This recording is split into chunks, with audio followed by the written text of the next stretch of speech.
Hai, apa kabar semuanya? Semoga kabar Anda baik-baik saja. Terima kasih karena sudah memberikan support dan juga kesetiaan Anda untuk membangun channel Codot Film. Yuk kita lanjutkan alur ceritanya, sambil siapin kopi dan cemilan, setting suara volume full. Gasken. Menerobos menara dan melarikan diri. Hari ini adalah hari yang sangat hidup di Akademi Dalam. Menurut tradisi, Akademi Dalam akan menyelenggarakan kegiatan setiap bulan di mana semua siswa akan memasuki Menara Pemurnian Ki Langit yang berkobar untuk berlatih. Mahasiswa sangat mendukung kegiatan tersebut. Ini karena tidak perlu membayar energi api untuk memasuki menara untuk berlatih selama 1 hari ini. Hari ini kebetulan hari pelatihan kolektif bulanan. Xiao Yan juga pernah mendengar aktivitas seperti itu saat dia berada di akademi di masa lalu. Namun, dia jarang berpartisipasi di dalamnya. Ini karena dia tidak perlu khawatir tentang masalah energi api, mengingat statusnya yang sangat kaya.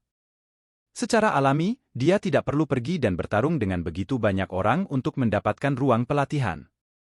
Menyusul perubahan kebijakan Akademi Dalam selama 2 tahun ini, jumlah orang di Akademi Dalam secara bertahap meningkat pesat. Karenanya, kerumunan di Akademi Dalam secara alami bukanlah sesuatu yang bisa dibandingkan dengan masa lalu. Karena ini, ada kelompok yang mulai datang satu demi satu ke Menara Penyulingan Ki Langit yang berkobar, tidak lagi setelah bel pagi berbunyi. Pada saat matahari menggantung di langit, tanah terbuka yang luas di luar Menara Penyulingan Ki Langit yang berkobar sudah dipenuhi orang. Saat ini, lingkungan Menara Penyulingan Ki Langit yang berkobar telah dibangun kembali menjadi alun-alun besar. Di tengah alun-alun adalah Menara Penyulingan Ki Langit yang berkobar, yang masih hanya mengungkapkan puncaknya. Selain itu, ada patung yang berdiri di pintu masuk menara. Patung itu masih sangat muda. Jubah hitam dan senyum hangat muncul di wajah muda dan jernih, memberikan penampilan yang sangat tampan. Hampir semua orang di Akademi Dalam pernah melihat patung yang berdiri di pintu masuk ini. Karenanya, tidak ada yang menunjukkan ekspresi terkejut saat mereka berjalan melewatinya. Sesekali, ada beberapa siswa yang akan berhenti dan membungkuk ke arah patung ini. Jika seseorang mengamati mereka dengan hati-hati, orang akan menyadari bahwa para siswa ini mengenakan lencana di dada mereka yang memiliki latar belakang hitam gelap dengan ukiran seperti penggaris di atasnya. Lencana ini tidak asing lagi. Ini karena itu adalah simbol Panes Gate. Pada saat ini, seorang wanita tinggi sedang berdiri dengan cantik di depan patung. Tatapannya mengandung perasaan yang tidak diketahui saat dia menyaksikan penampilan familiar patung itu dengan gaya linglung. Wanita itu memiliki wajah yang cukup cantik, tetapi hal yang paling menarik perhatian adalah sepasang kaki yang panjang, mulus, dan seksi. Beberapa orang yang berjalan melewati tanpa sadar menyapu pandangan mereka melewati kaki mantan. Namun, pemindaian ini sangat tidak jelas. Ini karena mereka sangat menyadari identitas wanita ini. Eselon atas, Gerbang Pan. Dikabarkan bahwa dia adalah sepupu Xiao Yan yang lebih tua, pendiri Panes Gate, Xiao Yu. Gerbang Pan. Faksi ini saat ini seperti makhluk yang benar-benar besar di dalam Akademi Dalam. Tidak ada faksi lain yang berani menantangnya. Xiao Yu, yang memiliki status cukup tinggi di dalamnya, secara alami adalah seseorang yang tidak ada yang berani menyinggung. Biasanya, jika ada seseorang yang mendambakan kecantikannya dan berbicara dengan tidak sopan, dia akan berakhir dengan memar dan wajah bengkak keesokan harinya. Kamu bodoh, kamu selalu suka mencoba tampil impresif. Pada akhirnya, sebuah patung, apakah ada artinya? Bisakah itu memungkinkan Anda untuk mengembangkan klan Xiao? Senyum pahit muncul di wajah Xiao Yu saat dia dengan lembut menghela nafas dan bergumam. Keributan tiba-tiba mulai menyebar ke seluruh kerumunan di alun-alun sementara Xiao Yu bergumam. Segera, kerumunan besar datang melonjak seperti air banjir. Orang-orang yang mengerumuni ini semua memakai lencana yang mirip dengan Xiao Yu. Suara dari seluruh alun-alun segera menjadi lebih lembut ketika mereka melihat sekelompok besar orang yang telah masuk. Ini terutama terjadi ketika tatapan mereka melihat gadis kecil mengayunkan kuncir kuda ungu pucatnya memimpin kelompok di depan. Semua dari mereka buru-buru mengalihkan pandangan mereka. Anak kecil yang seperti iblis itu adalah keberadaan yang sangat menakutkan bagi banyak orang di Akademi Dalam. Gadis kecil itu angkuh saat dia memimpin sekelompok besar orang untuk masuk ke dalam alun-alun. Dia melihat Xiao Yu di depan patung dalam sekejap. Dengan lambaian tangan kecilnya, kelompok besar di belakangnya dengan cepat mengikuti. Yuer, kamu sedang melamun di sini lagi. Dia jelas terlihat seperti anak kecil tapi dia sengaja bertingkah seperti orang tua. Adegan ini membuat banyak orang ingin tertawa.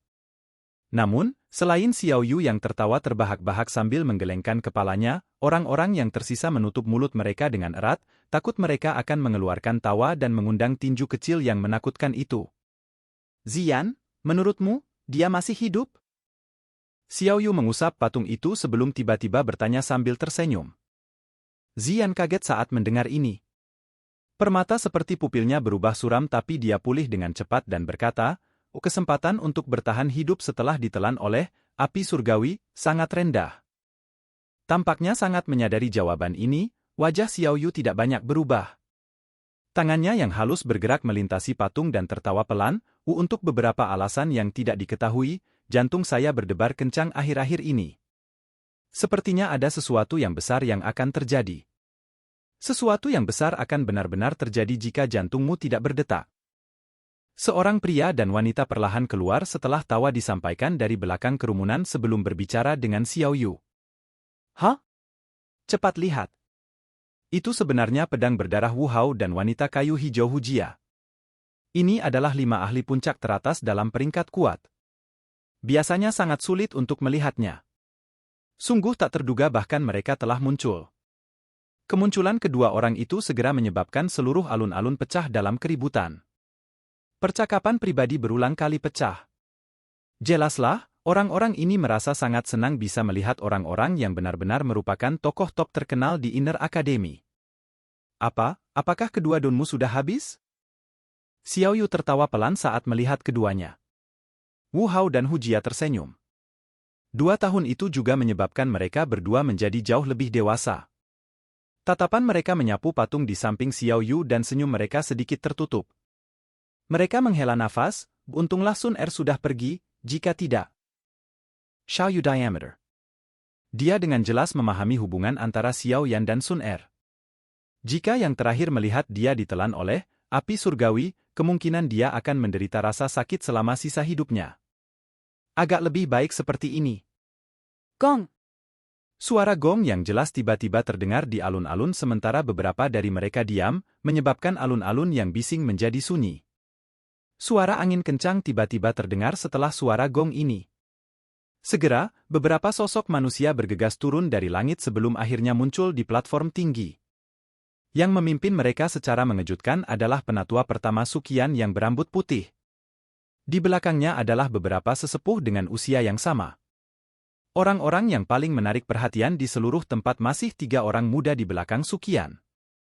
Ketiga orang ini tidak terlalu tua, tetapi mereka memiliki aura yang luar biasa. Lencana yang mereka kenakan di dada mereka menunjukkan identitas mereka. Mereka secara mengejutkan memegang posisi sesepuh. Seorang tetua dari Akademi Dalam akan membutuhkan kekuatan minimum dari seorang Do Uang. Dari sini, orang dapat mengatakan bahwa ketiga anak muda ini sudah melangkah ke kelas Do Uang di usia yang sangat muda. Sungguh tidak terduga bahwa Lin Xiuya, Liu Qing, dan Lin Yan benar-benar tertinggal. Yang lainnya sebagian besar meninggalkan Akademi Dalam untuk menjelajahi benua. Wu Hao tersenyum dan berbicara saat dia mempelajari 3 wajah familiar di peron. Lin Xiuya dan Liu Qing berencana untuk berlatih untuk jangka waktu tertentu di dalam Akademi Dalam. Lin Yan yang keras kepala itu mengatakan bahwa dia telah berjanji untuk pergi bersama Xiao Yan. Oleh karena itu, Hujia tanpa daya menggelengkan kepalanya dan mendesah. Dia memang sangat keras kepala, Wu Hao berbicara dengan senyum pahit. Tatapan Sukian perlahan menyapu alun-alun yang sangat ramai dari platform tinggi. Sesaat kemudian, dia berhenti di patung di pintu masuk, menara penyulingan ki langit yang berkobar. Dia, dengan sikap linglung, bergumam, jika orang itu masih hidup, aku takut bahkan aku akan kesulitan mengalahkannya. Lin Xiuya dan 2 lainnya di belakang Sukian saling memandang dan menganggukkan kepala. Bahkan dengan keangkuhan mereka hanya bisa mengagumi nama itu. Tetua pertama, menurut berita kami, Aliansi Hitam, telah mengundang banyak faksi lain untuk bergabung dengan mereka baru-baru ini. Mereka mungkin punya beberapa motif. Kita harus waspada terhadap mereka. Seorang tetua melangkah maju dan tiba-tiba berbicara dengan lembut. Sukian minggang ketalisniadam perlahan mengganggukan kepalanya. Dia dengan dingin tersenyum, Oh Han Feng memang memiliki beberapa kemampuan. Hanya dalam 2 tahun yang singkat, dia telah benar-benar dapat membentuk aliansi hitam untuk bersaing dengan Akademi Jianan kami. Beberapa sesepuh menganggukkan kepala mereka sedikit. Kemampuan mengumpulkan alkemis tingkat 6 memang luar biasa. Saat ini, kekuatan Black Alliance adalah sesuatu yang bahkan Akademi Jianan akan kesulitan menyingkirkannya. Mereka tahu bahwa aliansi hitam telah menjadi duri di hati tetua pertama. Lupakan saja, jangan membahas hal-hal yang tidak menyenangkan pada saat seperti itu. Kita punya waktu. Mari kita perlahan-lahan menahannya dengan mereka. Sukian melambaikan tangannya dan berbicara dengan acuh tak acuh. Ayah. Semua sesepuh menanggapi setelah mendengar ini. Sudah waktunya. Bersiaplah untuk membuka menara pemurnian Ki Langit yang berkobar. Sukian mengangkat kepalanya untuk melihat ke langit saat dia berbicara. Seorang penatua mengakui perintah itu dan terbang turun dari platform tinggi. Dia mendarat di luar, Blazing Sky Key Refining Tower, dan tangannya dengan cepat membentuk beberapa segel. Setelah itu, Douki disemprotkan ke pintu utama. Dengan segera, pintu yang tebal, berat, dan hitam pekat itu perlahan terbuka sambil mengeluarkan suara berderit. Ingat, setiap orang harus masuk dengan tertib. Tidak ada konflik yang dapat terjadi hari ini. Jika tidak, selama 1 minggu, seseorang akan proh. Tatapan Sukian menyapu semua orang saat dia berbicara dengan cara yang samar. Namun, sebelum semua kata-katanya diucapkan, wajahnya tiba-tiba berubah karena inderanya yang tajam. Tatapannya tiba-tiba beralih ke menara pemurnian Ki Langit yang berkobar. Di tempat itu, dia dengan jelas merasakan bahwa suhu panas yang menakutkan dengan cepat mendekat. Dia buru-buru berteriak, ada perubahan di menara. Tutup pintunya segera. Cepat! Tangisan Sukian yang tiba-tiba menyebabkan seluruh tempat menjadi sunyi senyap. Tak terhitung banyaknya tatapan tercengang saat mereka menyaksikan perubahan tiba-tiba dalam ekspresi Sukian. Mereka benar-benar bingung. Meskipun penatua itu tidak yakin tentang apa yang sebenarnya terjadi, dia menggunakan kecepatan tercepat untuk menutup pintu besar yang berat itu dengan keras setelah mendengar teriakan keras Sukian. Suhu seluruh tempat tiba-tiba naik tidak lama setelah pintu menara ditutup. Gemuruh keras yang mirip dengan pusaran magma dengan lembut mendekat bersamaan dengan aktivitas yang mengguncang tanah dan mengguncang pegunungan. Sialan, itu adalah api hati yang jatuh. Apakah benda itu akan meletus lagi? Semuanya, segera tinggalkan alun-alun. Ekspresi Sukian menjadi sangat jelek saat suhu alun-alun naik. Situasi seperti ini disaksikan saat itu. Bang! Suara Sukian baru saja terdengar ketika suara yang sangat keras tiba-tiba bergema. Semua orang bisa melihat bahwa menara pemurnian Ki Langit yang berkobar, bergetar hebat. Bang! Suara keras lainnya keluar. Bagian atas, menara penyulingan Ki Langit yang berkobar, mulai mengungkapkan banyak garis retakan setebal ibu jari di depan tatapan kaget Sukian. Bang! Suara keras lainnya muncul. Garis retakan segera menutupi seluruh puncak menara. Situasi seperti ini menyebabkan pucat di wajah Sukian. Akankah adegan di masa lalu sekali lagi muncul? Bang! Selama ledakan keras terakhir, atap menara yang sangat keras akhirnya hancur berantakan. Puncak magma berwarna merah terang mulai meledak dari menara seperti gunung berapi yang meletus sebelum menerjang ke langit di depan banyak tatapan tertegun dan mulai menyebar ke bawah.